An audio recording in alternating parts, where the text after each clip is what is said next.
fundamental instinctive truth that we know that in these dark crevices, unknown things can lay in wait. Not always, and a lot of times our imagination gets away with it, but sometimes it might be manifest. And that's why I think we heed those warnings. Oh, yeah. You said it better than I could say it. You know, I speaking of the same thing, to this day, the last apartment I lived in before now, my bedroom was nice, it was spacious, it was great. The house was old. It was old and settly, and it was in the old part of town. But I lived there with a buddy, and you know, we had it, and it was great. We all had our spaces. And when I first moved in, the closet door shut, no problem. But then after a couple days, it was just askew, and that constant black crack. And I was a man at that point in my late 20s, early 30s. So I was like, I should be well over this. I barricaded the heck out of that door. I had so much in front of it that I don't think the Hulk could have moved it. But still, that little sliver of darkness had me constantly, just my eyes would get drawn to it. There is something fundamental about that. And it was kind of a creepy house in that at one point I remember writing an article and I heard a female voice call my name. And we were a house at the end of this very long street. It was a house set behind another house. So it was maybe a 400-foot gravel driveway. And you know, you could see people coming and going. It was pretty narrow. There was a fence on one side and the front house on the other, so it's not like you could slip away. And I remember coming out and saying hello, and I heard the voice again. I ran downstairs, not a sign of anybody. So it's things like that I'm not saying I don't, kind of like with extraterrestrials, I 100% believe there are things in the skies that we don't know, and I do believe that they're probably technology, and I do believe they're piloted by non-human entities. I don't necessarily know where they come from. So when I hear voices like this, I know it's weird. I know it shouldn't be here. I know it's not explicable, but I don't necessarily think it's a dead person. It could be, but I don't jump to any obvious conclusion. I want to keep my mind open, but I got to tell you, when you experience things like that, it sticks with you and freaks you out.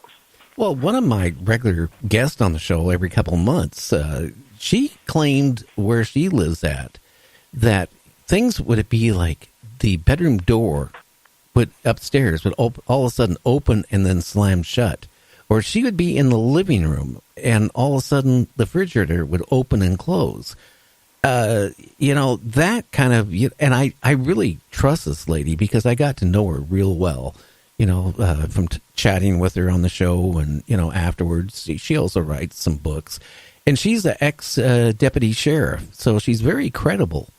And, she was even telling me on her property, she was taking care of her horses one time, and she saw, it looked like a boy in a hoodie and jeans or cargo pants, I can't remember which, was walking towards her, and she took her eyes off of him for 1 second, and he was gone, not there. And where she lives is very rural, so she has 35 acres, and the time she said she took her eye off of it and looked right back, it was no way he could have disappeared. I mean, and she went and checked. There was no footprints, no nothing.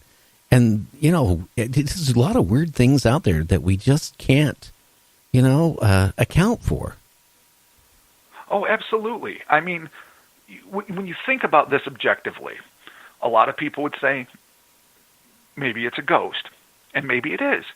Or maybe it's an interdimensional slip where in some other version of that pasture, a kid was just walking across, maybe cutting his way home, who knows what, and for a split second slipped into our reality. Maybe it's a time slip. I'm always fascinated by those stories of people that are walking down, say, a normal street in London, and suddenly they look around at what is already somewhat Victorian architecture, and it just seems like it's newer, and it's everything seems more pristine, and people are all of a sudden in horse-drawn carriages, and they seem to have been transported back 100, 200 years, and they're living in that moment with these people, interacting just for the briefest time, and then they slip back. Who's to say that these experiences can't happen to our reality as well from people out of our time, or again, another dimension or another thing?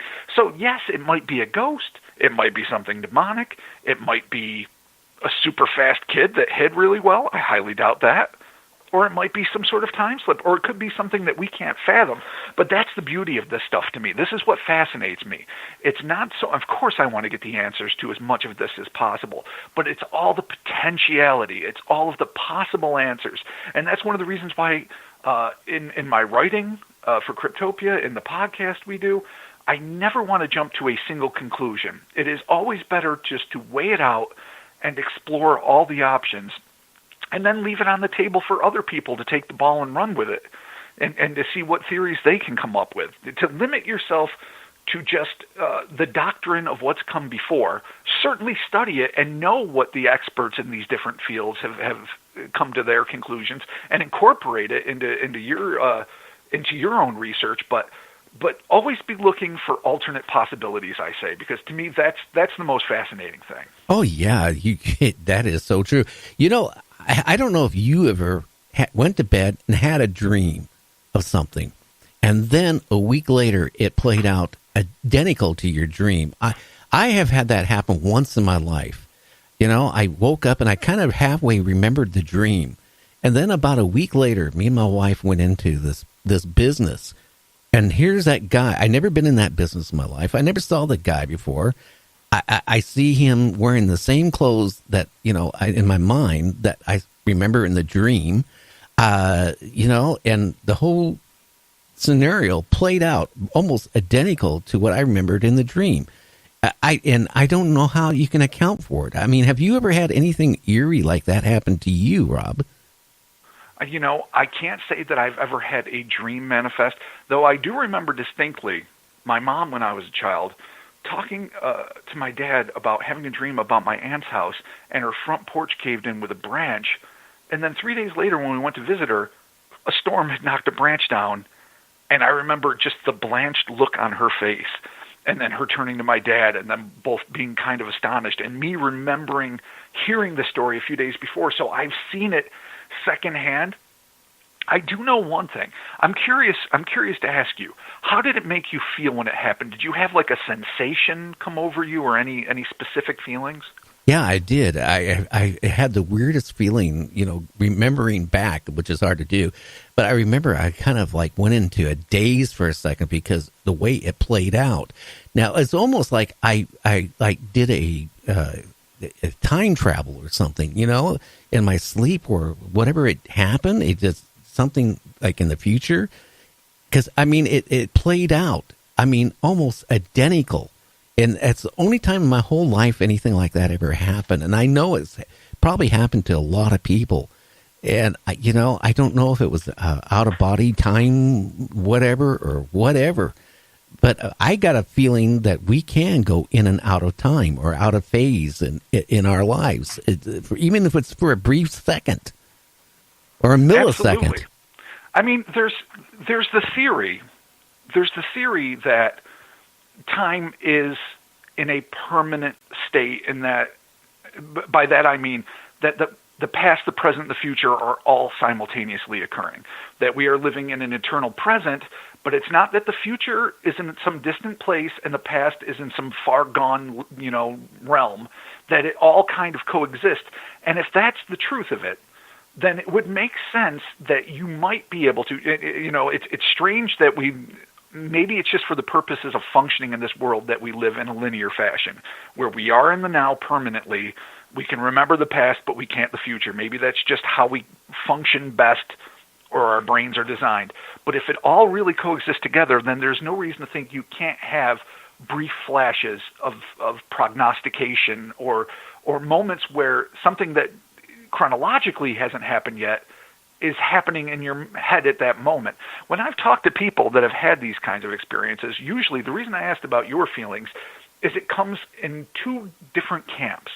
One are the people that are comforted by this. They feel like this is sort of proof that their life is going the way it's supposed to. They sort of envision this thing came to pass. I don't know if it's so much fatalistic, but that they feel like their life is on the right pattern because the things they sense are the things that come to fruition. And then there's the other group that feel this kind of sense of nausea when this happens, this kind of terror that if things are unfolding like this and I could see it coming, then maybe my life is already set in stone, and I am just like a program running through, the circuits, that what I'm doing doesn't matter. And it's funny that most of the people, and I've talked to probably a dozen people that have had either dreams or flash moments of prophecy, for lack of a better term, not one of them, except for you, which is interesting, has mentioned it as sort of a time slip. Most of them see it as either confidence that the universe is the way it should be and terror that they are actually just cogs in a great machine. Well, and I find your perspective very interesting because that's unique to those two. But either one of those is usually where the people fall, and I find it both frightening and very intriguing. Well, when it was happening, I realized very fastly that what was happening. I actually anticipated what was going to happen next, and it happened. And like I said, it was really the strangest thing I ever encountered. I mean, the whole everything, even everything that transpired, the whole conversation with the person and how it handled, it was, I almost knew word for word what was going to come out. I mean, it's like it was plain. Like if you just watched it on TV and you went into the bathroom, came out and watched a rerun of it over again. Right. That's what it seemed like. And you weren't struck with either a sense of dread or comfort from it? No. I was in shock because as I noticed it happen, I mean, when I first walked in there, the place, I go, God, this looks familiar. And then, the conversation, I started, it was a weird conversation to begin with. And I knew what was going to be said, virtually word for word, what was going to transpire, what was going to go on. And it just happened the exact same way. And I'm sitting there I even told my wife right at the time after we walked out, I said, I had this dream like this was going to happen. And it happened. That is, it would at least be surreal, I would think, just to see it and be like, well, I'll be.